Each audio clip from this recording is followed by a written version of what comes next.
Hello everyone, this Shubh ready and स्वागत है आप सभी का हमारे YouTube channel electro physics classes EPC, जिसमें आज हम बात करने वाले हैं क्लास 12th फिजिक्स की।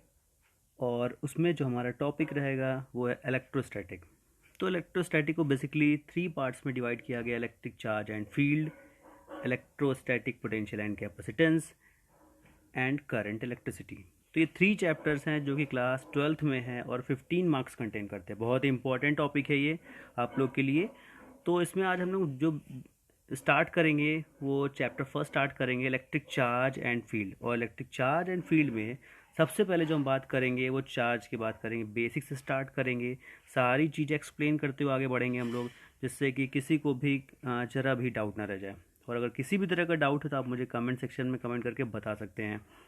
तो आगे बढ़ने से पहले मैं उन लोगों को बताना चाहूँगा, जो भी इस चैनल पर न्यू है वो मुझे प्लीज़ सब्सक्राइब कर दीजिए और बेल आइकन प्रेस कर दीजिए, जिससे कि जब भी मैं कोई नया वीडियो आपको दूं तो उसका एक नोटिफिकेशन आपके पास आ सके।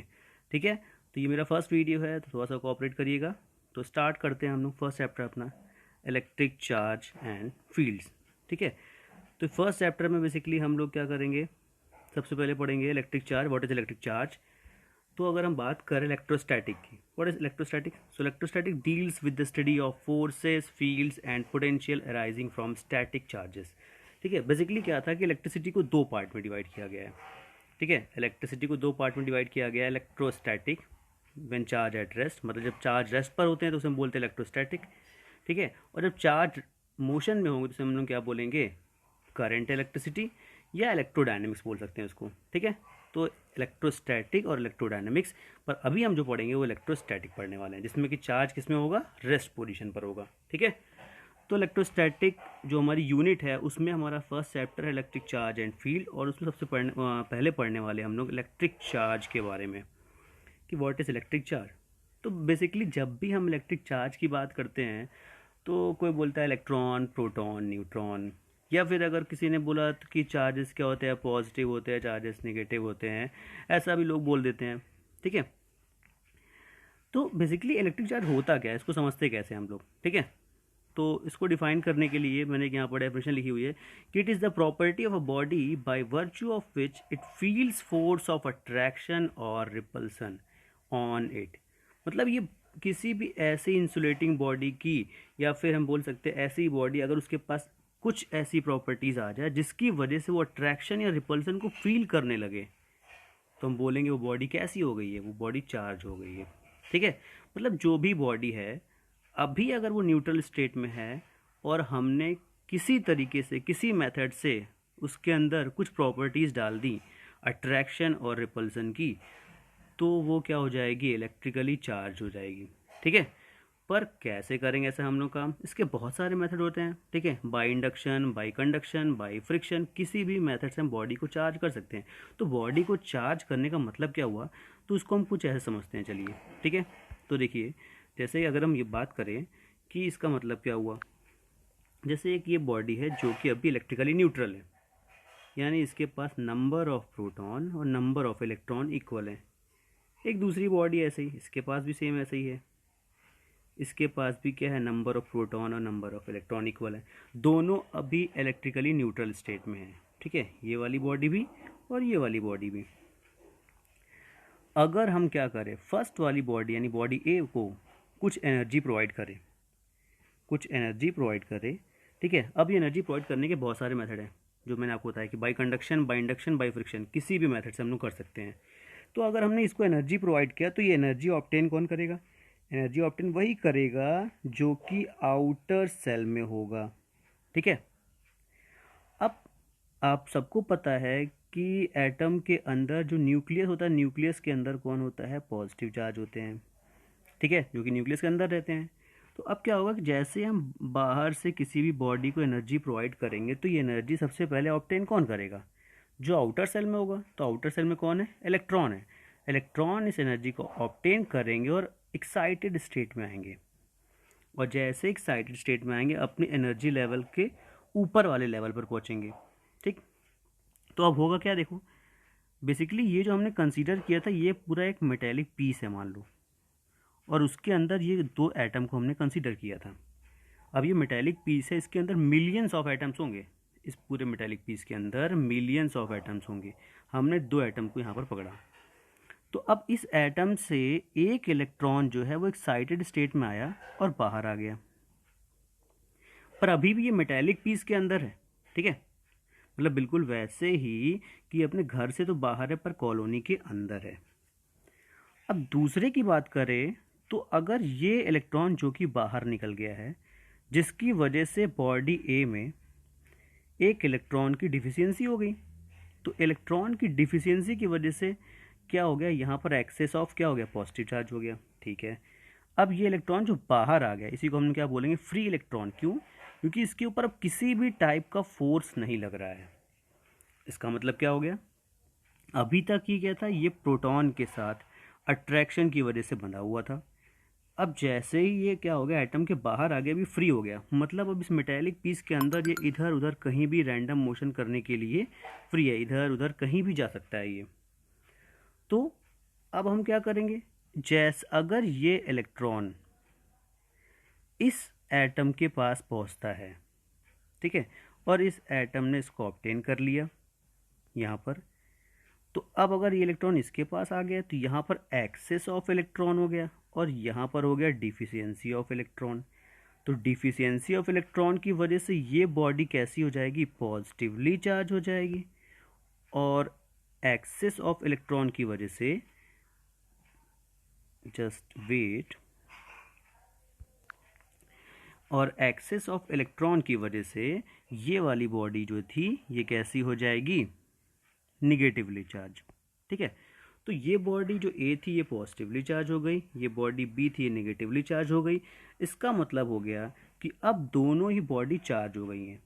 क्लियर हो गया कि बॉडी चार्ज कैसे हो गई, ठीक है। तो जैसे ही 2 बॉडी चार्ज हो गई, इनको कुछ प्रॉपर्टीज़ मिल जाएंगी। तो उन प्रॉपर्टीज़ में पहली प्रॉपर्टी क्या थी, अट्रैक्शन और रिपल्सन की। तो ये तो हमने छोटी क्लास में ऑलरेडी पढ़ रखा हुआ है कि अगर कोई भी बॉडी जो कि कैसी होती है, सेम चार्ज की होती है, लाइक चार्ज की होती है, वो हमेशा रिपल करती है, और अनलाइक चार्ज होती है तो अट्रैक्ट करती है। तो ये प्रॉपर्टीज उसके अंदर आ गई, ठीक है। तो वो क्लियर हुआ। तो हमने क्या पढ़ा definition, it is the property of a body by virtue of which it feels force of attraction और repulsion on it. If a body possess an electric charge it is said to be electrified और charge, ठीक है। इसी को हम लोग electrified भी या फिर चार्ज कह देते हैं अगर वो प्रॉपर्टीज उस बॉडी के पास आ चुकी हैं, ठीक है। अब क्या होगा, अ चार्ज बॉडी में attract on oppositely charge body as well as an uncharged body, but it can repel only a likely charged body. Thus repulsion is the real test of presence of charge. मतलब क्या बोला जा रहा है कि अगर कहीं पर भी चार्ज का प्रेजेंट पता करना है तो रिपल्सन ही उसका एक श्योर टेस्ट है, ठीक है। वो कैसे, आप देखिए, तो इसकी पहली लाइन जब पढ़ेंगे इसको आप, चार्ज बॉडी में attract an oppositely charge body, ये तो कंफर्म है, as well as an uncharge body. Uncharge body को भी चार्ज बॉडी क्या करती है, अट्रैक्ट करती है, ठीक है, पर कभी भी रिपल नहीं करेगी, ठीक है। तो इसलिए हम बोल सकते हैं क्या कि रिपल्सन जो है वो कहीं पर भी चार्ज के प्रेजेंस होने का श्योर टेस्ट है। कैसे, जैसे इसको हम ये समझे कि अगर एक बॉडी जो कि ऑलरेडी चार्ज है, मतलब बाय इंडक्शन या फिर किसी भी मेथड से हमने एक बॉडी को चार्ज कर दिया है, और एक बॉडी जो कि यहाँ पर न्यूट्रल स्टेट में थी, ठीक है, यानी इसके पास नंबर ऑफ पॉजिटिव और नंबर ऑफ नेगेटिव दोनों इक्वल है, ठीक है। तो अभी ये अनचार्ज बॉडी है और ये चार्ज बॉडी है, तो अब क्या होगा, अब जैसे हम इस बॉडी को इसके पास लेके जाएंगे, इसके इलेक्ट्रॉन जो है वो इसके आउटर सरफेस पर आ जाएंगे, ऐसे, सॉरी, जो प्रोटॉन है इसके ये आउटर सरफेस पर आ जाएंगे, यानी पॉजिटिव चार्ज सरफेस पर आ जाएंगे अट्रैक्शन की वजह से, और रिपल्सन की वजह से जो निगेटिव चार्ज है वो इधर अपोजिट साइड पर आ जाएंगे। अब अगर हम इसको ग्राउंडेड कर देते हैं, ठीक है, अगर इसको हमने ग्राउंडेड किया तो जैसे ही हम इसको ग्राउंडेड करेंगे तो ग्राउंडेड करने से क्या हो जाएगा कि ये जो नेगेटिव चार्ज है ये ग्राउंड में हो जाएगा, यानी कि न्यूट्रल स्टेट में हो जाएगा, और जैसे ही ये नेगेटिव चार्ज न्यूट्रल स्टेट में होगा ये पूरी की पूरी बॉडी कैसी हो जाएगी, पॉजिटिवली चार्ज हो जाएगी और ये इससे अट्रैक्ट हो जाएगी। तो हम बोल सकते हैं कि अनचार्ज बॉडी भी क्या होती है, अट्रैक्ट होती है एक कंडक्टिंग बॉडी से, क्लियर? रिपल्सन कभी नहीं होगा, ठीक है।